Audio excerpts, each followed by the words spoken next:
c'est un rapport de nécessité, ça veut dire que supposer l'absence du conséquence qui découle de l'espace est une absurdité logique, n'est-ce pas? Oui. D'accord. Où est l'absurdité logique?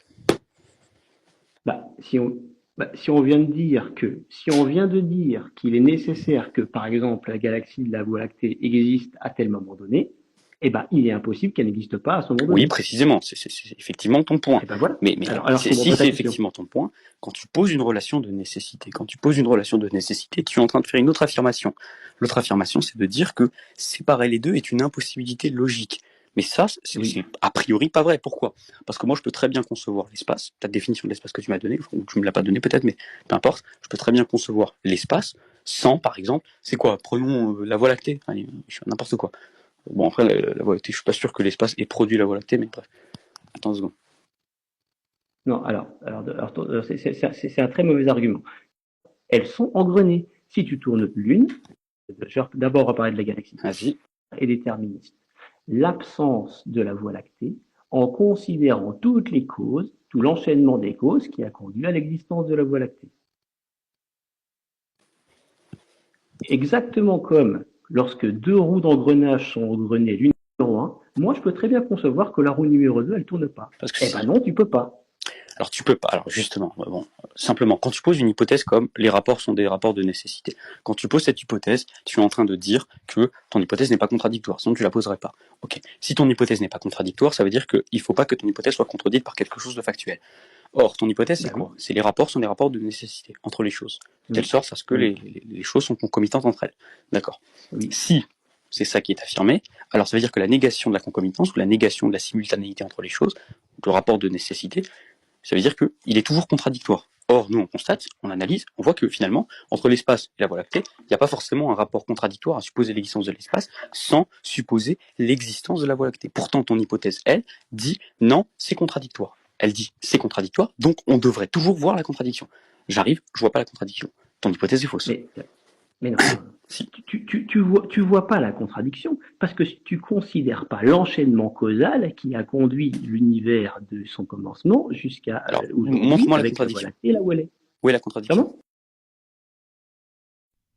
Ah, bon, je fais ma bonne action, ma BA, mais j'ai la flemme de commenter le space de Von Reich qui est...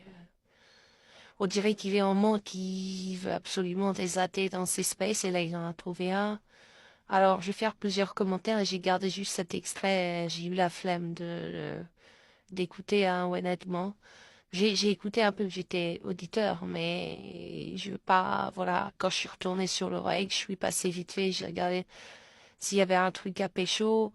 À la fin, bon, bah, le premier que je trouve, je vais le commenter puisque c'est une grosse connerie de Devon Reich, donc ça m'économise des efforts. Il faut savoir que l'échange qu'il a eu avec Wotan était incompréhensible. Donc, je ne sais pas quelle est l'intention de Wotan, mais Von Reich est certainement sincère, mais il parle beaucoup trop vite. Et même, puisque j'ai la chance de les connaître, je peux vous dire qu'il y a 90% de prix Nobel qui comprendraient rien. Donc, si les prix Nobel comprennent rien, le Kidam vient pour s'amuser. Et Wotan, je le suis absolument persuadé qu'il comprend rien parce que le débit, la vitesse à laquelle Von Reich parle et déroule ses idées, bon, je ne discute pas la sincérité. Et éventuellement, le fait qu'il les a ressassés, correspond pas. Voilà, vous débarquez dans un space tranquille, il est 22 heures, euh, 10 mots secondes, 10 mots par seconde, nécessaire, possible, contingent, etc. Par contre, comme on a la chance, là, sur la fin, j'ai saisi un extrait rigolo, euh, qui, j'avoue, m'étonne un peu. Mais bon, il devait être fatigué. Et puis, c'est pas de temps pour Von Reich que je m'en fous, hein. Enfin, moi, je suis content qu'on l'ait parce que au moins lui il est cash et il affiche l'islam comme il est, sans sans avoir d'accent qui fait que les gens pourraient répondre ouais, mais regardez, c'est un Saoudien intégriste, etc. Non, il parle avec un accent très européen, très et il balance la charia cash, il la pose sur la table en disant faut l'appliquer, blablabla. Donc moi, personnellement, c'est pas moi qui vais aller, enfin, c'est notre meilleur ennemi, si vous voulez. C'est l'ennemi idéal. Voilà. Il faut pas qu'il s'écroule, quoi. Parce que les autres, ils sont plus difficiles et puis ils se donnent pas autant de mal, à, à nager, barboter comme ça dans la métaphysique, dans l'épistémologie. Euh, donc là, dans ce passage, vous entendez à Von Reich expliquer que quand une théorie est contradictoire, ça se voit, la contradiction. Ben, il a tort. Et qu'est-ce que vous voulez? Il a tort. Non seulement il a tort, mais il a gigantesquement tort au sens de l'histoire des sciences du XXe siècle, qui est de l'histoire de l'informatique et des maths et de la logique. Il a littéralement défoncé un siècle entier de découvertes qui ont fait couler beaucoup d'encre et qui ont été des scoops en sciences. C'est l'indécidabilité du problème de l'arrêt, l'impossibilité de borner par une fonction récursive l'activité de démonstration, je vais préciser tout ça. Donc il a tout défoncé d'un coup. Donc a priori, c'est des sujets qu'il connaît pas, parce que je pense que sinon, il aurait eu les oreilles qui auraient sifflé. Alors en gros, ce que ça dit, si vous voulez, c'est théorème, hein, tout bonnement. Ça veut dire que si vous rentrez une théorie c'est une suite finie de signes qui affirme des trucs, c'est des axiomes, il n'y a aucun moyen dans un ordinateur, et puis vous demandez à l'ordinateur, au préalable équipé d'un programme qu'on a essayé de faire le mieux possible, l'ordinateur, il doit vous dire si la théorie, elle est contradictoire ou pas. Eh bien, indécidabilité du problème de l'arrêt, théorème de Gollet, tout ce que vous voulez, toute cette famille, c'est à peu près des résultats qui disent tous la même chose et qui sont d'ailleurs beaucoup plus spectaculaires. J'en prends que une partie très simple. Théorème de maths, un tel programme n'existe pas. C'est-à-dire qu'il n'existe pas de programme qui va vous répondre.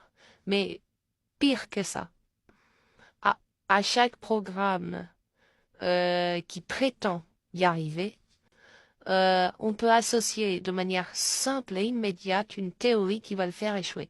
C'est-à-dire qui va faire que le programme va donner la mauvaise réponse à la question cette théorie est-elle contradictoire? Il existe donc vraiment pas de processus pour savoir à l'avance, juste quand on la lit, si une théorie est contradictoire. Ce que lui disait son interlocuteur, c'était que mathématiquement, tout ce qui arrive serait nécessaire. En gros, on va faire simple, et peu importe s'il n'a pas dit ça.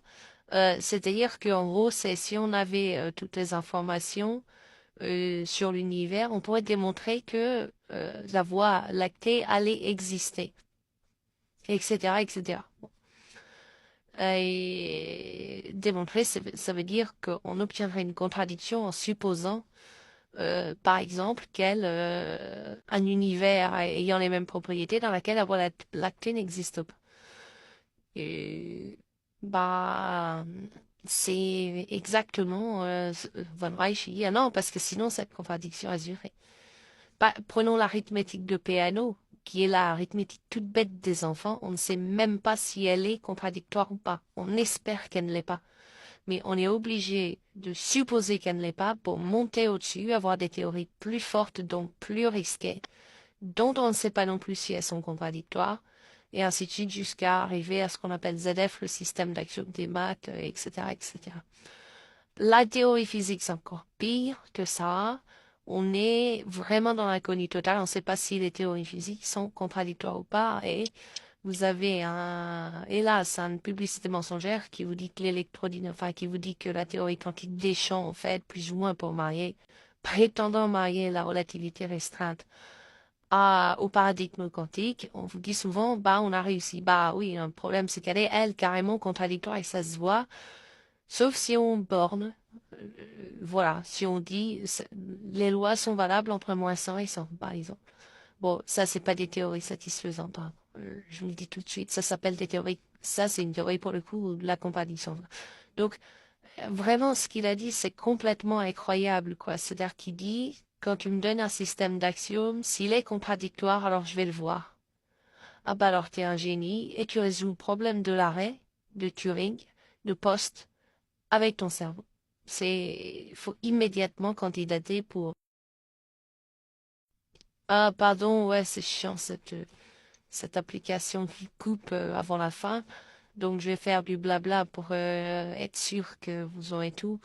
Alors, je récapitule. Oui, je dis, il faut immédiatement candidater pour tous les prix Nobel jusqu'à la fin des temps. Je récapitule précisément parce que, comme à mon habitude, j'ai manqué de concision et donc j'ai parlé de la physique, j'aurais pas dû. Je récapitule. Vous avez un théorème de maths qui dit il n'est pas possible de fabriquer un programme d'ordinateur, même avec une mémoire infinie, hein, qui a la propriété suivante si on lui rentre une théorie contradictoire ou pas. Enfin, pardon, si on lui rentre une théorie quelconque, ça a un ensemble d'axiomes, un ensemble fini d'axiomes, il est capable de dire si c'est une théorie contradictoire ou pas. Voilà. C'est-à-dire que en gros, euh, le programme, même si on lui met un nombre très grand, 10 puissance, 10 puissance, 10 puissance, voilà, 50, avec plein de 10 à la puissance, les parenthèses priorité à droite, en lui disant, t'essaies toutes les démonstrations jusqu'à 10 puissance, 10 puissance. Et puis si t'as pas obtenu de contradiction, tu réponds, la théorie n'est pas contradictoire. Et si tu as obtenu une contradiction, tu réponds, elle est contradictoire. Eh bien, ce programme échouera. Et en plus, on sait exactement comment le faire échouer. Ça, si vous nous amenez un programme, on sait exactement, sans peine, lui proposer une théorie qui va lui faire donner la mauvaise réponse. C'est-à-dire qu'il répondra qu'elle est contradictoire alors qu'elle l'est pas, ou il répondra qu'elle n'est pas contradictoire alors qu'elle l'est. Et si vous voulez, ça c'est vraiment, je dirais, la base des, du début du XXe siècle. Bon, ces résultats ont été peaufinés, on a fait autre chose, on n'est pas resté à les contempler. Mais si vous voulez, c'est la base de chez base. Et ça va très loin. Vous pouvez googler sur ce que c'est qu'une grammaire algébrique. La question de savoir si une grammaire algébrique contient tous les mots, elle-même, elle peut pas être décidée par ordinateur. La question de savoir si la résolution des équations diophantiennes, je sais pas si vous vous rendez compte, une équation diophantienne, c'est un truc très simple. C'est vous mettez des plus et les multiplier avec les parenthèses, bla, il faut, et des lettres. Et, et puis, vous mettez un égal quelque part entre deux telles expressions. Et il faut répondre à la question, est-ce qu'on peut remplacer les lettres par des nombres entiers positifs? Donc, on va dire à l'école primaire de sorte que ce soit vrai. Hein. Je sais pas, je vais prendre un exemple d'équation qui n'a pas de solution. 2 fois x égale 2 fois y plus 1. Bon, bah ça n'a pas de solution. On peut pas mettre à la place de x et y des nombres entiers positifs qui marchent. Pourquoi? Parce que à gauche de égal, il y a un nombre qui sera forcément pair. À droite, il y a un nombre qui sera forcément impair. 2 fois y plus 1. OK? Eh ben, de manière générale, ces équations, on sait prouver qu'il n'y a pas de programme qui répond à la question l'équation a-t-elle une solution? D'une part, et d'autre part, étant donné un quelconque programme, quel qu'il soit, candidat pour réussir cet exploit, on n'a aucune difficulté, on lit comment est fait le programme et on saura lui proposer une équation qui le fera se tromper. C'est là, il dira qu'elle a une solution alors qu'elle n'en a pas, ou il dira qu'elle n'a pas de solution alors qu'elle en a une. Voilà, donc quand on entend bah oui, si tout est nécessaire, je devrais voir la nécessité de mes yeux, parce que nécessaire contradictoire, c'est pareil, hein, en tout cas dans sa conversation, nécessité veut dire contradiction dans le fait de supposer le contraire. Donc c'est impossible que non, impossible que oui, c'est impossible et impossible que non, c'est nécessaire. Et pour lui, dans ses discours, nécessaire, ça veut dire prouvable et impossible, ça veut dire il y a une contradiction. OK? Bon, bah, il a dit la pire énormité qui soit pour un scientifique dans cet extrait.